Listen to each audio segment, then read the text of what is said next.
Good afternoon, ladies and gentlemen. Welcome. My name's GBay99. I hope you all are having a wonderful day. Today we're back with another League of Legends video where today I want to take some time to talk to you guys a little bit about some of the upcoming preseason changes and some of the community's reaction to all of them, because there's been a little bit of a mixed reaction that I'd like to discuss. Now, for those of you who haven't seen, there's a lot of really exciting stuff that's going to be coming this preseason. There's going to be replays, there's going to be sandbox mode, there's going to be a lot of great things, but there is one big gripe that the community currently has, and that is Riot is changing the jungle again. Now, Riot has changed the jungle in every single preseason, I think, except for last preseason. Last preseason, they had the whole AD carry item rework, which was a little bit interesting and pretty fun, but for the most part, I'm pretty sure every single preseason other than that, there was at least some jungle change that was made, and this year they're doing it yet again, where this time they're going to be adding plants to the jungle. The way it's going to work are there are 3 separate plants with 3 different abilities, all of which are kind of interesting, but kind of bland and boring. They're things that we've already seen in League of Legends. One of them is basically a Ziggs satchel charge in a small area of effect around the plant. One of them is basically an Ashe Hawk shot, and one of them drops a little bit of fruit that when you pick it up, you heal health and mana. They're not the most interesting or exciting abilities in the world, but they're kind of upsetting based off of the clips that Riot gave us showcasing what they do. People are pretty upset at the change, and I think there's a number of different reasons why people are upset, but if you take a look at the clips that Riot showed of the plants in action, the thing that's really upsetting are the plants are basically being used in these clips to prevent people from being punished for bad mistakes. For instance, one plant is saving a person with a Ziggs satchel charge that is potentially going to die being chased down for a kill. One of them has a Karthus ult where he's healing up enough health to live through a Karthus ult where the Karthus is punished for making what would right now be a good play, and one of them is presumably a Lee Sin that forgot to ward dragon, or a Nunu that did a good job in clearing wards. The Lee Sin uses the plant to get vision of the dragon, seeing that Nunu is doing it, and he goes in, kills Nunu, and steals the dragon.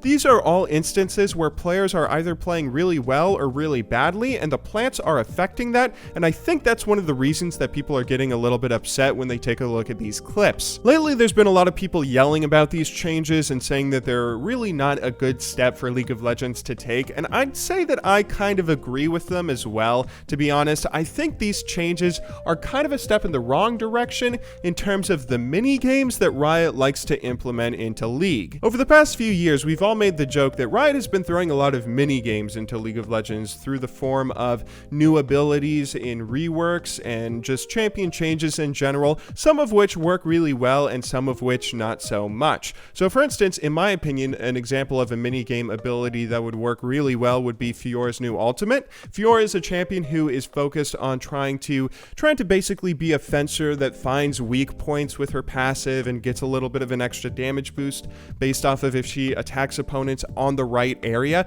So an ultimate that encourages a Fiora player to try and attack every single side of an opponent, rewarding them if they're able to, and sort of kind of punishing them, making it feel like it doesn't do all that much if they can't. That's something that's really exciting, and I think it gels really well in League of Legends, and it fits thematically into the game. However, an example of a bad minigame, in my opinion, would be something like the Skarner passive. You guys all know Skarner's passive, where he has these pillars, these little areas that each team has to fight for control during a game of League of Legends, and if the team that Skarner is on, if he controls it, then he has bonus movement speed, and I believe bonus attack speed if he's in that area. Well, that's something that isn't really fitting into League of Legends in a natural kind of way, in my opinion. It's basically throwing territories. You guys remember the old Halo game mode, territories? You're basically throwing an entire new game mode on top of a regular game of League of Legends. So if you're playing Skarner in any game, it's not a regular League of Legends game. It's a League of Legends game plus the Skarner minigame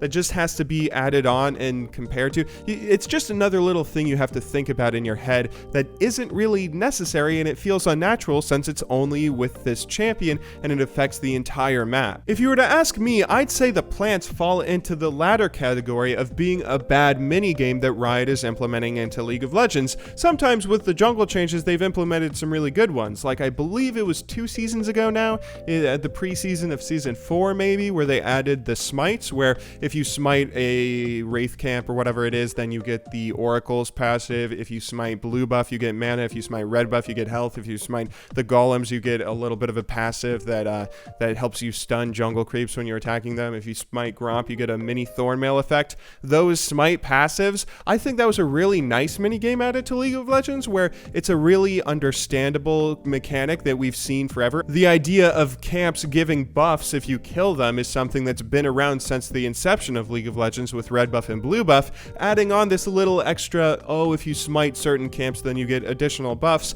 that's something that's really easy to understand and it fits into the gameplay really well. The plants, on the other hand, seem like this added gameplay that isn't really necessary and is just kind of gimpy. It doesn't really feel like it fits the game naturally, and it feels like something that doesn't really reward good play or bad play. It's just another factor you have to worry about, similar to the Skarner passive. We don't entirely know how plants are going to be worked into League of Legends yet because they aren't on the PvE. We don't really have any solid evidence. They're still a work in progress, and Riot could choose to change them at the last second if they wanted to. But at the end of the day, the only things we know are the effects that they give us, and we also know that they're going to be visible by both teams, as is my understanding. Both teams are going to be able to see when they're spawning, similar to how the jungle creeps that spawn, you see that on the minimap in a kind of similar way.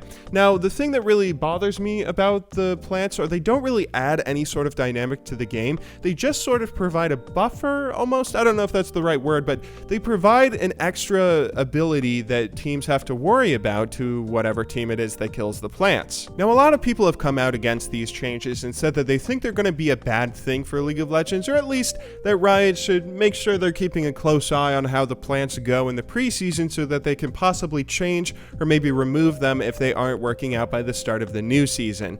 A lot of people also seem to be lashing out against these people that are throwing out complaints, and I think the reasons that they have for that are a little bit misguided. A lot of people think that the people complaining about the plants are just players that are a little bit too nostalgic, a little bit too happy with how things are currently, and are too afraid of change, and I don't think that's actually the case. For the most part, I feel like players who have concerns about plants really have the game's well-being at the heart of their concerns and aren't necessarily doing this just because they're too nostalgic. I don't think these are the same people that constantly go and say that Season 2 was the best season of League of Legends of all time. I think it's important that we take a look at these concerns seriously because they are very legitimate. They are something that we need to worry about, or at least need to come to a conclusion of, is this okay? Is it okay for us to constantly be adding map-wide mini-games that we have to worry about on top of the typical jungle control, dragon control, wards, and everything that you already have to deal with in League of Legends? Is this extra little bit of buffer room for you to make a mistake and then just go get healed by a plant?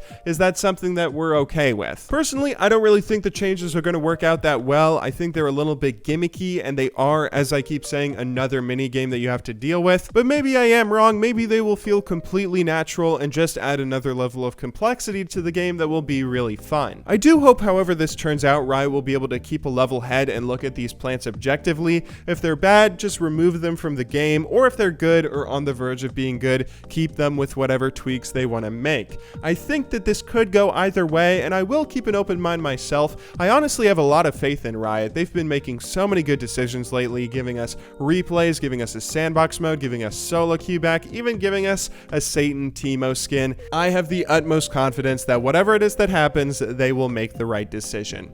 Anyway, those are all my opinions on the plants and the changes and how everyone's viewing them all. If you would like, feel free to leave your own opinions in the comments down below. I'll see you all in tomorrow's video, but until then, thank you very much for watching, good luck in solo queue, and have a wonderful day.